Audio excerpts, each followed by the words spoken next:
মনে রাখবেন, কষ্টের খাতা যার জীবনে খুলে যায়, সফলতার দোয়ার তার জীবনে খুলে যায়।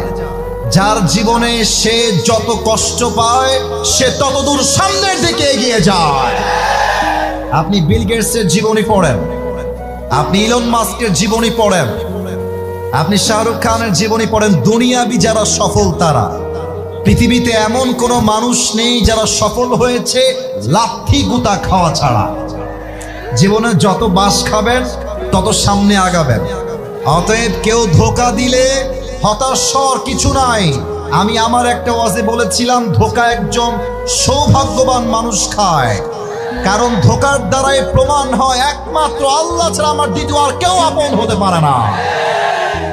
তো তুমি যদি কখনো তোমার রক্তের আপন মানুষ দ্বারা প্রতারিত হও, স্মরণ করবা ইউসুফ আলাইহিস সালামের কথা, যিনি তার আপন ভাই দ্বারা প্রতারিত হয়েছিলেন। যদি তুমি দেখো তোমার ফ্যামিলিতে তোমার বাবা মা তোমার বিরুদ্ধে চলে গিয়েছে, স্মরণ করবা ইব্রাহিম আলাইহিস সালামের কথা, যে ইব্রাহিম আলাইহিস সালাম তার বাবার দ্বারা আগুনে নিক্ষিপ্ত হয়েছিলেন।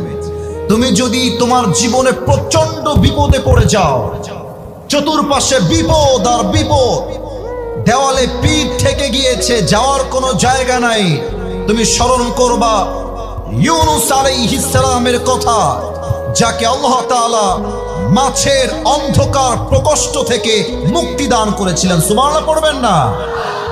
যশোরের শাসার ভাইরা, যদি আপনারা দেখেন ফ্যামিলির সবাই আপনাকে মিথ্যা অপবাদ দিচ্ছে, এলাকার মানুষ মিথ্যা অপবাদ দিচ্ছে, আপনার সবচেয়ে কাছের মানুষ আপনাকে মিথ্যা অপবাদ দিচ্ছে, মন ভাঙা যাবে না, হতাশ হওয়া যাবে না। স্মরণ করবেন আম্মা জান আয়েশা রাদিয়াল্লাহু তাআলা আনহার কথা। এরকম চরিত্রবান একজন নারীকে জেনার অপবাদ দেওয়া হয়েছে, তিনি আল্লাহর উপরে ভরসা হারান নাই, আল্লাহ তার সম্মানকে আকাশচুম্বী করে দিয়েছে। ঠিক কিনা বলেন? আপনি যদি আপনার জীবনে প্রচন্ড অসুস্থ থাকেন, জ্বর, মাথা ব্যথা, ক্যান্সার, ব্লাড ক্যান্সার, অসুখ আর অসুখ, স্মরণ করবেন আইয়ুব আলাইহিস সালামের কথা, যিনি 18 বছর অসুস্থ ছিলেন, আল্লাহর কাছে অভিযোগ করেন নাই, তার ভরসার জন্য তাকে রোগ থেকে মুক্তি দিয়েছে একজন। আওয়াজ দিয়ে বলেন সবাই, তিনি কে?